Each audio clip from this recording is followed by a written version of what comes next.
Ang kwentong ito ay hango sa totoong buhay. Karanasan ito ni Lantog. Taong 1971, Bato, Leyte.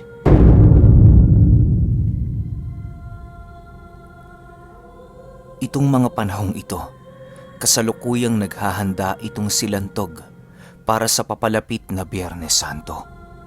Nasa paniniwala na kasi nila sa kanilang lugar ang pagtataglay ng mga lihim na karunungan at agimat sa tuwing sumasapit ang araw ng pagkamatay ng anak ng Diyos.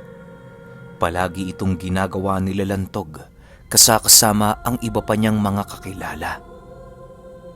Ang iilan sa kanila ay nananalangin para sa mutya ng kalikasan, habang ang iba naman ay naghahanap ng mga gabay kontra mutya.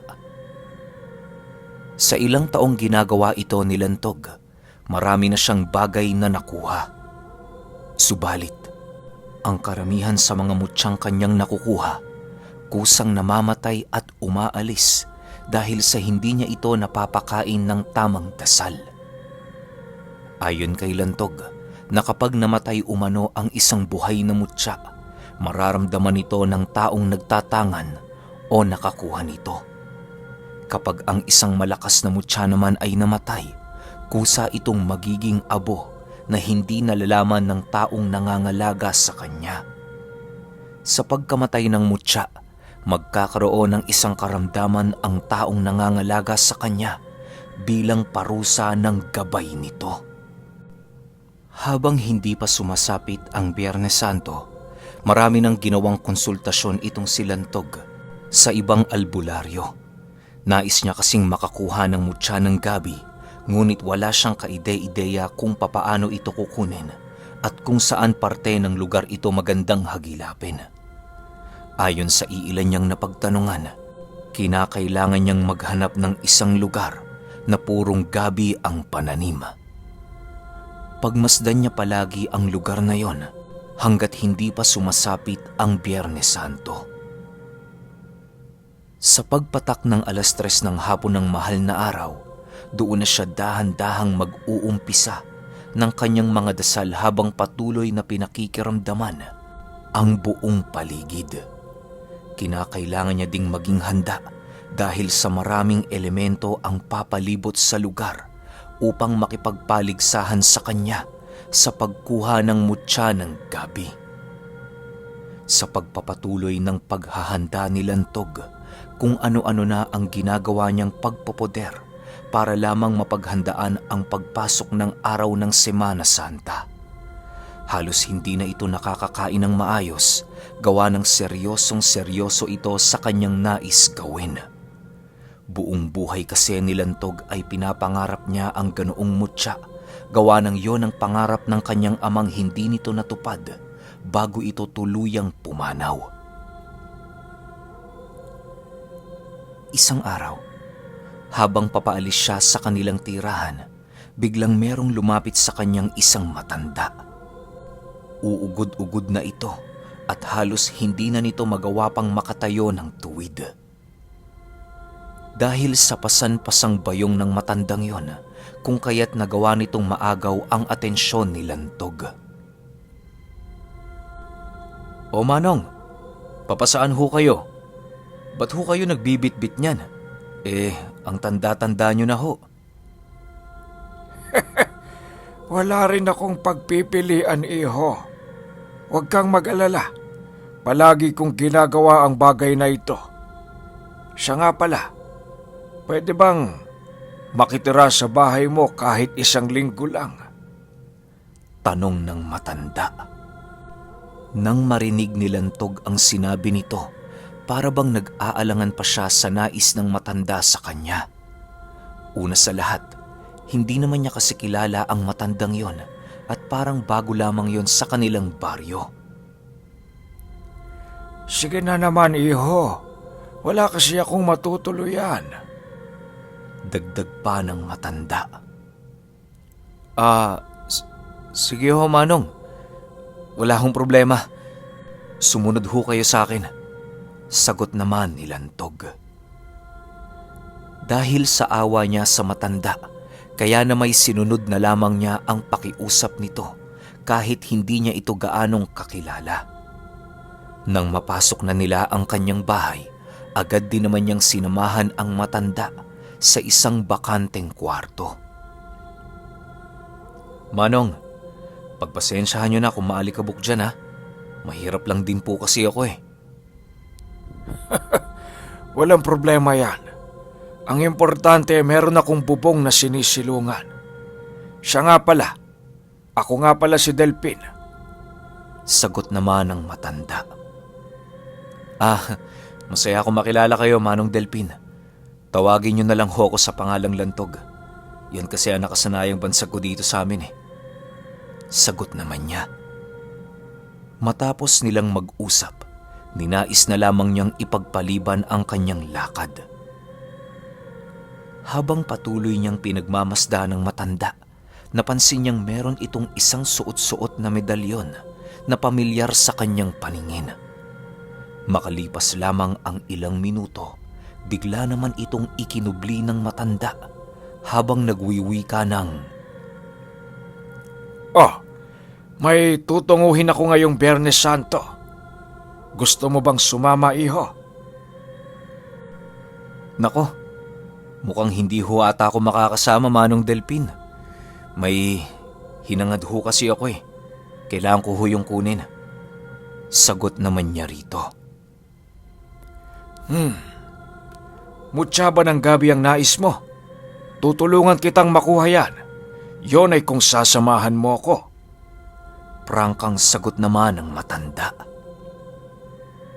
Dahil sa sinabi nito, hindi na niya nagawa pang makatanggi sa alok ng matanda. Alam niyang merong magagawa ang matandang yon, gawa ng kitang-kita niya ang kakaibang medalyong taglay nito. Sa pagsapit ng gabi noong mismong araw, purong naging pag-uusap ang ginawa ng dalawa. Maiging nakikinig noon si Lantog sa matanda sa lahat ng naging lakbay nito bago siya tuluyang madapo sa kanyang tahanan. Doon din nalaman ni Lantog ang tungkol sa taglay nitong agimat na kung tawagin ay medalyon ng La Pieta. Bibihira lamang ang mga taong nagtataglay ng ganoong medalyon sa kadahilan ng hindi ito basta-basta ipinagkakaloob sa mga taong hindi karapat-dapat. Ayon sa matanda, na ang medalyong hawak niya ay kusang bumibigat kapag nakakaramdam ito ng mga nilalang na merong bahid ng kasamaan sa paligid. Kaya din itong maglinis ng mutyang nabahira ng kasamaan dahil sa nagtatanga nito upang maibalik yon sa puro. Dagdag pa ng matanda na kadalasan ang ginagawa niya sa bawat baryong kanyang tinutungo ay ang paglilinis ng mga gamit ng mga antingerong nagpapatuloy sa kanya. Ginagawa niya ito upang kahit papaano'y hindi tuluyang malason at malagay sa kasamaan ang mga taong nakakagawa ng hindi kaaya-aya gamit-gamit ang kanilang mga karga. Nang malaman ito ni Lantog, doon niya napagtanto na ang matandang kanyang kausap ay isa ding antingero. Ilang minuto pa ang lumipas na pagpasyahan niyang ipatingin dito ang lahat ng kanyang mga bertud na tuluyan ng namatay. Iho, nasa batas ng kalikasan na kumuha ka lamang ng naaayon sa iyong kahilingan at pangangailangan.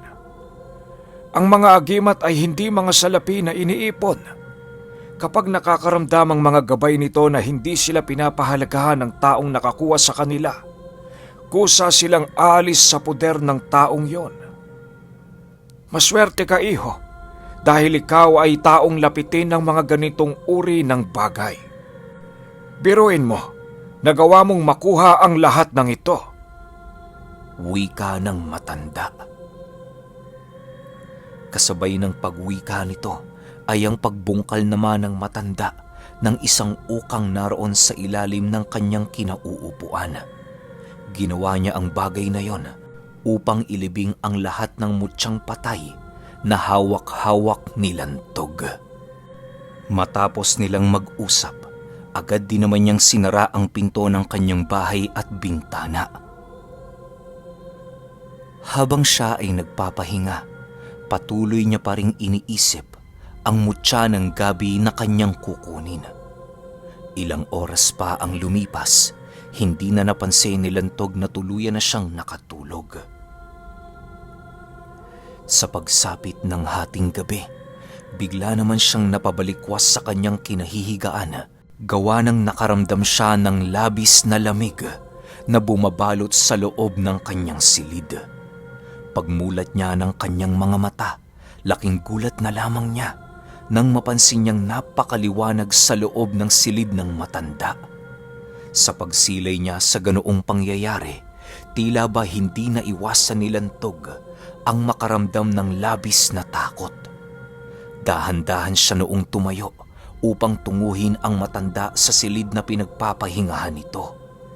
Pagdating niya sa lugar na yon, laking gulat na lamang niya nang masipat niyang tulog na tulog ang matanda at ang bagay na nagliliwanag sa silid nito ay ang kanyang medalyon. Merong nakaupong 3 nilalang papaikot sa higaan nito na halos hindi mawari ni Lantog kung ano ang mga ito. Maya-maya pa, biglang tumingin sa kanya ang asul na mga mata ng mga nilalang na siyang labis niyang ikinatakot. Dali-dali siyang napaatras habang patuloy niyang tinititigan ang dahan-dahang pagtayo ng mga ito. Paglalarawan ni Lantog sa kanyang mga nakita, halos kasing tulad lamang ito ng isang ordinaryong tao, subalit meron itong malagintong mga balat. Nakasuot yon ng kasuotang kulay kayumanggi at meron itong mga kwintas na gawa sa pulu-pulutong ng mga maliliit na bato. Ang 3 nilalang na yon ay merong daladalang tungkod na halos kaparehong kapareho ng tungkod na tangan-tangan ng matanda. Bago pa man ito makalapit kay Lantog, bigla namang naglaho ang mga ito nang ikinumpas ni Manong Delpin ang kanyang kamay sa hangin. Matapos niya itong gawin, bigla naman itong tumayo habang nagwiwika ng, "Nakikita ng mga taong mabubuti ang mga nilalang na mabubuti. Mabuti kang tao, Lantog, dahil nagawa mong masilayan ang gabay ng medalyon ko." Kasabay ng pagwika nito ay siya namang paghawak ng matanda sa ulo ni Lantog. Halos hindi niya noon magawang makapagsalita, gawa ng labis-labis ang kanyang pagkamangha sa mga nilalang na kanyang nakita. Maya-maya pa, ninais na lamang niyang bumalik sa kanyang silid upang magpahinga. Kinaumagahan, sumapit na nga ang Lunes Santo ng Semana Santa. Marami na ang nag-uumpisa ng kanilang mga panata at pagdarasal para sa kanilang mga hinihiling na mutya.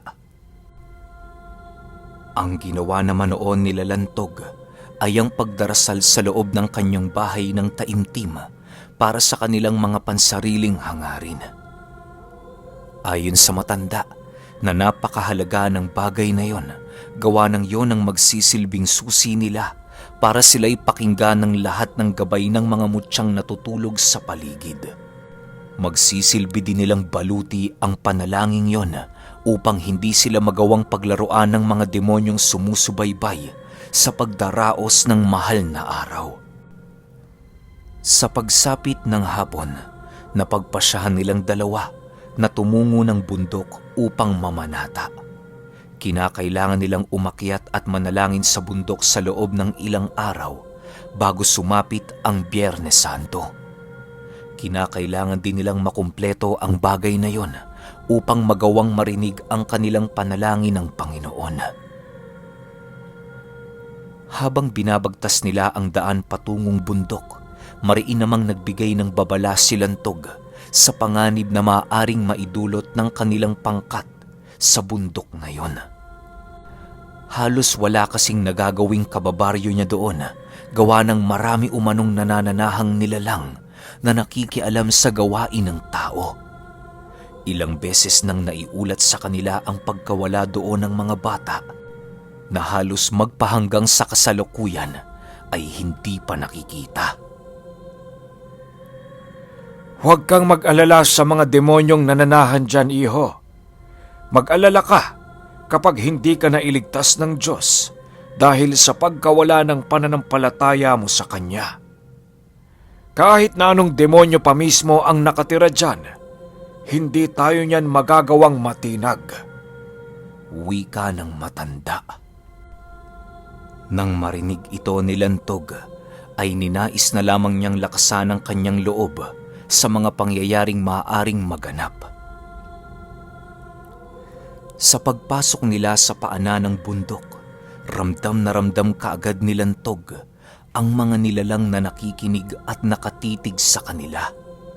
Hindi man ito nagagawang masilayan ang kanyang mga mata, subalit ramdam na ramdam niya ang presensya ng mga ito.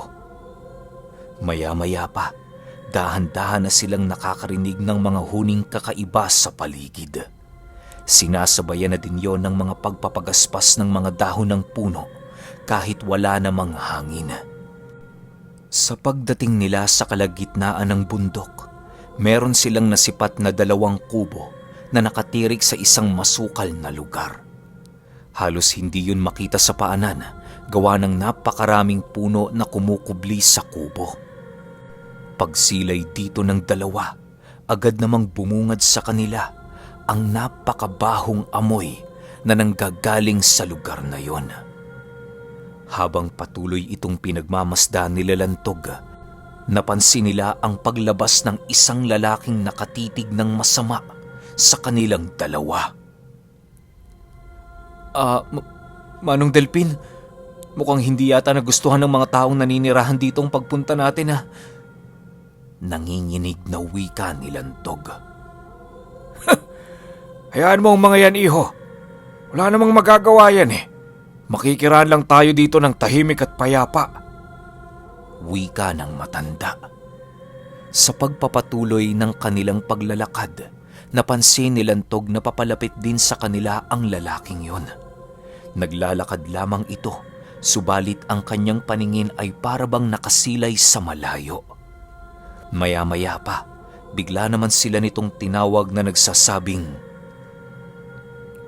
Mga Ginoo, maaari bang malaman ang pakay ninyo rito? Dadaan lang ho kami. Tutungo kami ng tuktok para manalangin. Sagot naman ni Lantog. Umuwi na kayo. Hindi nyo mararating ang tuktok nang hindi lumulubog ang araw. Alalahanin ninyo, wala ang Diyos ngayon. Masyadong mapanganib ang kagat ng dilim sa lugar na ito. Sagot naman ng lalaki. Nang marinig ito ng 2, ninais na lamang nila itong ipagsawalang bahala. Nang makalayo na sila sa lalaking yon, kitang-kita ni Lantog ang pagngisi nito habang pinagmamasdan silang lumalayo. Pagdating nila sa tuktok ng bundok, eksakto namang papatalikod na ang araw. Habang pinagmamasdan nila ang magandang tanawin sa lugar, dahan-dahan na silang naghanap ng lokasyong angkop sa kanilang pagninilay. Ilang minuto pa ang lumipas, kasalukuyan na silang nananalangin ng kanilang intensyon sa Panginoon. Humingi din sila noon ng kapatawaran sa Ama sa lahat ng kanilang pagkakasala at pagkakamali. Hiniling din nila ang kapayapaan sa kanilang lugar at ang kaligtasan ng mga taong nananalig din sa Diyos na kanilang pinaniniwalaan.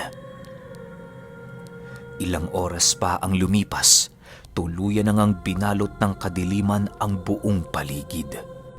Tanging liwanag na lamang ng buwan ang naging gabay nila Lantog sa pagbaba ng bundok. Pagdating nila sa lugar na pinamamahayan ng lalaking nagbigay ng babala sa kanila, napansin nilang wala ni isang sulo ang nakasindi sa loob ng tahanan nito.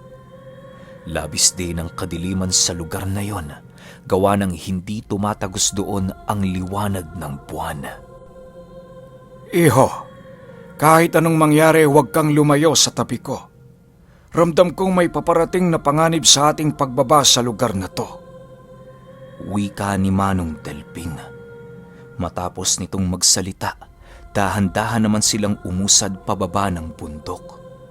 Maya-maya pa, bigla silang natigilan nang makarinig sila ng palaspas ng dahon sa itaas ng punong kanilang dinaraanan.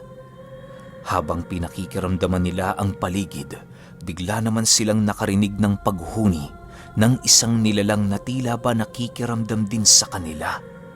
Si Manong Delpin naman noon, nananatiling tahimik lamang habang patuloy ding nakikiramdam. Sino yan? Takot na sigaw ni Lantog. Maya-maya pa, bigla naman silang nakaramdam ng dalawang nilalang na naglalakad sa kanilang bakuran. Pagharap na pagharap nila dito, bumungad sa kanila ang isang babae at lalaking hubot-hubad na punong-puno ng napakalapot na likido sa kanilang buong katawan. Binalaan ko na kayo kanina, subalit hindi kayo nakinig. Wika ng lalaki. Kasabay ng pagwika nito ay siya namang dahan-dahan itong pagtuwad habang patuloy na nagbabago ang kanyang kaanyuan. Nang masipat ni Lantog ang pagbabagong anyo ng lalaki, agad naman siyang nakaramdam ng hindi masukat na takot sa kanyang katawan. Halos kumawala na noon ang kanyang kaluluwa dahil sa labis na takot nitong nararamdaman. Humupa naman ang ganoong karamdaman ni Lantog nang bigla siyang hinawakan ng matanda sa kanyang balikat. Huwag kang mag-alala, iho. Labis tayong kinalulugda ng Diyos. Walang mangyayari sa atin kapag patuloy tayong maniniwala sa Kanya sa kahit anong sitwasyong ating kinakaharap. Wika ng matanda. Kasabay ng pagwika nito ay siya namang paghawak niya sa kanyang medalyon upang humingi ng tulong. Maya-maya pa, bigla namang naramdaman ni Lantog ang pagbuo ng isang maliit na liwanag sa likuran ng matanda. Kisap mata lamang noon ang naging pagitan nang biglang lumitaw ang tatlong nilalang na nakita niya noong nagdaang gabi. Pagsilay na pagsilay dito ng dalawang aswang, agad naman itong nagsipulasan ng sa hindi malamang dahilan. Rinig na rinig pa ni Lantog ang pagsigaw ng babaeng aswang habang mabilisan itong kumakaripas ng takbo. Ilang minuto pa ang lumipas, bigla namang naglaho ang mga nilalang na tinawag ng matanda at kasabay nito ay ang pagrinig niya ng mga sigaw di kalayuan sa kanilang kinaroroonan. Maya-maya pa, bigla niyang nasipat ang pagbalik ng mag-asawang aswang sa kanilang harapan. Umiiyak ang mga ito at parabang meron silang nakitang labis nilang ikinakatakot. Bago kayo malagay sa tahimik, nais kong pagsisihan nyo ang inyong mga ginawang kasalanan. Pagkakataon nyo na ito para kahit papaano magawa kayong patawarin ng Amang nasa langit. Wika ng matanda. Nang marinig ito ng mag-asawa, agad naman itong nagpatira pa sa lupa habang patuloy na umiiyak. Maya-maya pa, biglang lumitaw ang tatlong nilalang na yon sa kanilang mga likuran at dahan-dahang pumasok sa kanila. Sa puntong lumapat ang mga nagliliwanag nitong mga kamay sa mga balat ng nilalang, ay bigla na lamang itong nagsisisigaw hanggang sa dahan-dahang humandusay ang kanilang mga katawan sa lupa. Panay ang pagbaon ng mga kuko nito sa lugar na kanilang pinaghandusayan habang patuloy na naglalaway. Ilang minuto pa ang lumipas, bigla namang lumiyad-liyad ang mga ito hanggang sa dahan-dahan ang nakikita ni Lantog ang mga nagbabagang dibdib ng mga aswang. Segundo lang noon ang pagitan nang tuluyang matupok ang mga ito ng apoy na nanggagaling sa kanilang mga sistema. Matapos ang mga pangyayaring yon, bigla namang lumabas ang tatlong gumagabay sa medalyon ng matanda habang dahan-dahang naglalaho. Doon napagtanto ni Lantog kung gaano kalakas ang mga kasangga ng matandang pinatira niya sa kanyang tahanan. Pagdating nila sa kanilang bahay, walang naging pag-uusap ang naganap sa dalawa dahil sa mga pangyayaring hindi inaasahan. Kinaumagahan, muli nilang ipinagpatuloy ang kanilang pamamanata sa bundok hanggang sa dumating ang Biyernes Santo. Iho, panahon na para pagbigyan ko ang nag-iisang kahilingan mo. Tanggapin mo ang batong ito bilang tanda ng aking pasasalamat. Mutyaya ng gabi, kaya na may aasahan kong iingatan mo yan. Ngayong tapos na ang aking responsibilidad sa lugar na ito, panahon na siguro upang maghiwalay ang ating landas. Masaya ko sa loob ng ilang araw na kasama ko ang isang mabuting nilalang na katulad mo. Naway sa mga susunod kong paglalakbay, kasing buti mo ang aking kagabayan. Dagdag pa nito. Nang marinig ni Lantog na isang mutya ng gabi ang ibinigay sa kanya ng matanda, ay agad naman niya itong kinuha. Sa unang beses na lumapat ang kanyang balat sa mutyang yon, nakaramdam siya ng labis na kaginhawaan at lamig sa kanyang mga palad. Sa pagtungtong ng Sabado de Gloria, masaya namang nagpaalam ang matanda sa kanya. Ilang buwan pa ang lumipas, nagagawa ng makabisa ni Lantog ang bisa ng kanyang mutya. Marami na siyang pinagdaan ng mga kaganapan na halos hindi niya maisip kung sa papaanong paraan niya pa nagawa itong mapagtagumpayan. Nang makuha siya bilang isang alalay ng alkalde sa kanila, ay ramdam na ramdam ni Lantog ang pagtulong sa kanya ng mutya ng gabi. Labis-labis na lamang ang pasasalamat noon ni Lantog, gawa ng nakilala niya ang matandang nagbigay ng mutya sa kanya. Sa pagharap niya sa kanyang kamatayan, nagawa niyang maipasa ang mutya ng gabi sa isa niyang kakilalang albularyo. Hindi niya na ito pinasa sa kanyang anak, gawa ng nais niyang mamuhay ito ng payapa. Magpahanggang sa ngayon, patuloy pa ring ibinabahagi ng kanyang kumpare ang kanyang karanasan noong minsan siyang makatagpo ng isang matandang merong medalyon ng lapyeta na si Manong Delpin.